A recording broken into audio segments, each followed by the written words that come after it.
Thank you, sir. Namaste to everyone. I'm thankful to Rachakiri, the management, and even Raghavan, sir, for calling me here on this roundtable conference. Today, being an ICT educator as well as a master trainer or resource person for training on ICT tools, I would like to share with you all the journey, which was obviously it was a roller coaster journey for all of us when we have seen a lot many changes in the traditional teaching method. Now, if I talk about the traditional teaching method, the method which we thought of was a lot of, chalk and board method, talking face to face to the children. And March 2020 was the year where the wave of transformation over the entire education system started up. Now, the collaboratively administrated, if we won't have collaboratively administrated to face this challenge, and yes, the challenge itself says that 191 countries closed the schools, and it was around more than 1.5 billion students ranging from pre-nursery class till the college or universities. There was a lack of knowledge, and schools were not reopening. The education system got hold. So in order to face those challenges, the Ministry of Education of our country, the school leaders from the various schools, IT staff, teachers, parents, and students stand hand in hand with each other. So this is the way how our Indian education system went on with a lot of collaboration on March 2020, wherein we realized for the first step for us in this COVID breakdown to consider was the problems. As Sir mentioned, yes, infrastructure was the major problem. The digital infrastructure, everybody not having a laptop, the child, the teacher. So the various problems which we realized during the pandemic was first is digital infrastructure. Then the second idea was teachers training.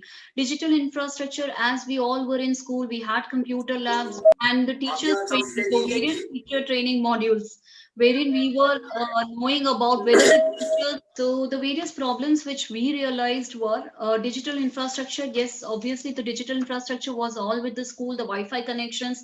If we are talking about, so the first was digital infrastructure, wherein Wi-Fi connection, the computer devices, the laptop, all school, all teachers were not having this facility. The first problem which we need to identify was we worked out on the digital infrastructure, that what could be done, what could be a replacement of a laptop or a tablet or something which is available to each and every one of us. The second thing was once analyzing that okay, smartphones nowadays mostly we find people having smartphones, or a smartphone is an easier thing to manage. Or then moving on to the next level was teachers training session. In teachers training session, again there was a wide variety of the age group of teachers. Some teachers were on to the age above 60, about 55, so it was very difficult for bringing those teachers onto this technical online platform, explaining about all the concepts. So the second focus was on teacher training, and the third one was network connectivity.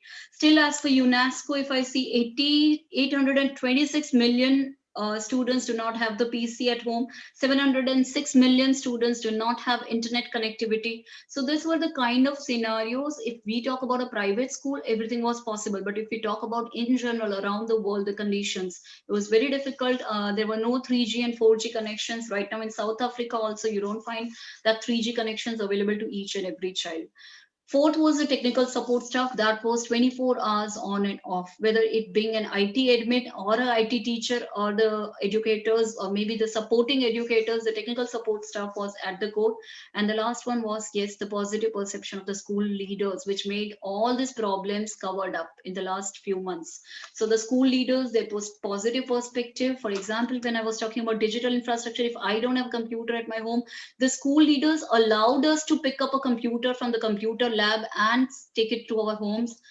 Even the if I'm talking about network connectivity, there were few teachers in our school who were facing network connectivity issue.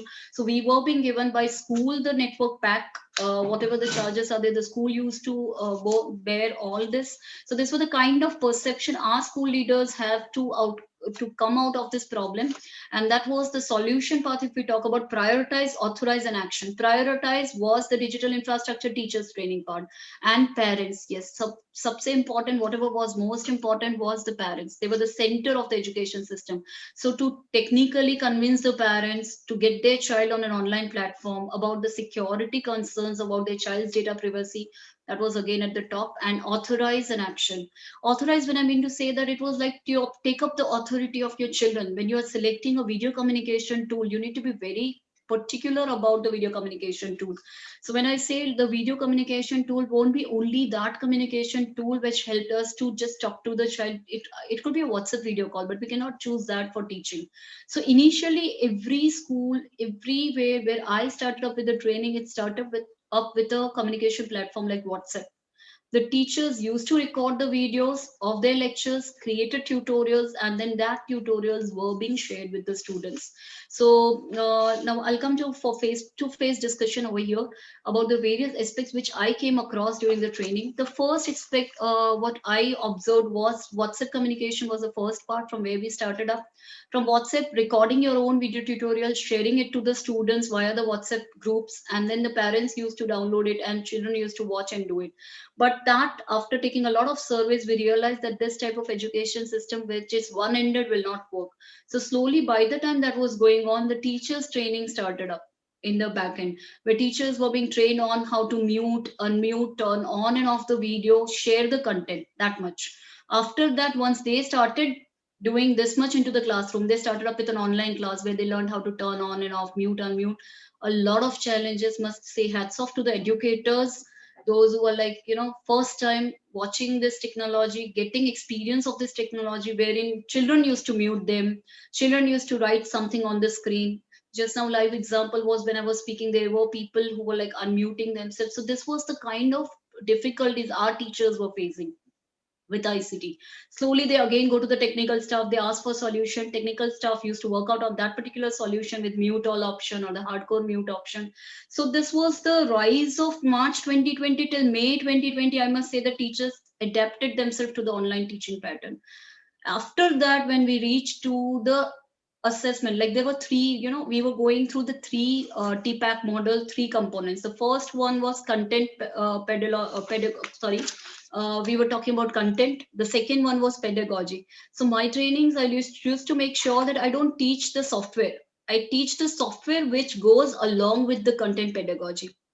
Otherwise, if we generally teach a teacher, this is mute, unmute, and this is turning on and off video, that may not help them in the classroom. It was not a business training, I must say. We need to teach the teacher that if you are sharing this content on the screen, if it is a PowerPoint presentation, it should be in this mode. The student should not be able to scribble on your whiteboard. So this pedagogical base, but what content they have to create, the teachers started attending national level webinars, which were like NCRT, hosted by NCRT, Ministry of Education. There were a lot of series of webinars. Teachers started updating themselves because they know that there were no options for this. So this was a way when national level webinars took in, where 90% teachers and parent supported this online teaching at that period. I am talking about May, June, July. And then later on, 80% online tools started coming up, like Flipgrid, Wakelet, Microsoft Forms, Google Forms. This type of small ICT tools came into the classroom. Teachers started taking attendance with forms. Teachers started doing PowerPoint presentation, sharing their screen with the PowerPoint presentation, sharing the PDF file with them, annotation on the PDF file. I must talk about September, October, November. This were the time now new system was realized. That was for assessment. So in assessment, the problem was how to assess the children. So probably we try to relate this assessment pattern with whatever in the real classroom happens. The child is given a paper, the child is writing the test on the paper, and the teacher is vigilant whether he's copying or not. The same thing was transferred to ICT, though I may not say it was 100% success. Teachers were vigilating through a camera in MS Teams or maybe in Google Meets or any of the platform. I'm watching you people, you are writing paper in front of me, you are scanning the paper back, and the paper is being submitted as an assignment in any of the platforms. So this was how the assessment took place. So there were series of quizzes, assignment, and slowly the teachers loved using technology. And I was amazed to see that I just initiated with the training part, with how to use digital tool, how to integrate it. But then teachers themselves brought in quiz, interactive presentations, using simulations into the classroom. The science teacher is using PhET simulations in the classroom. The social science teacher is using ThingLink in the classroom. So gradually they attended a lot of webinars which were going on by the National ICT Awardee groups or maybe by the NCRT group or some other organizations. Teachers started themselves enrolling into it, getting more knowledge on the content, and finally presenting it. So this was what I have observed in the TPK model. So as a blended learning model, I would like to suggest that it should not be ended here. This was just like a pandemic is here, but maybe certain times in terms of disaster management, we should consider it as an on a priority. The technology should not end up when schools reopen.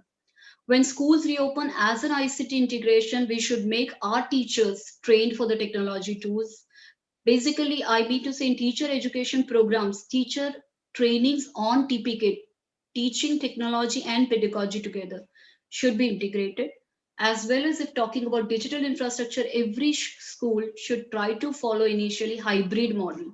When I talk about hybrid model, if I'm teaching here parallelly, I have a system next to me wherein my live conversation is going on to the students who are not able to attend the class in person. So this is kind of, and the digital infrastructure does not cost any much. Like for example, if I talk about my school scenario, we use Microsoft Teams, which was free for education. So almost with a very zero cost, considering the internet connectivity and the resources like laptop, which are the basic resources, your online classes go on with assignment and all. So yes, Shri Kumar sir, that was all about how our journey took place from March 2020 to assessment level till date.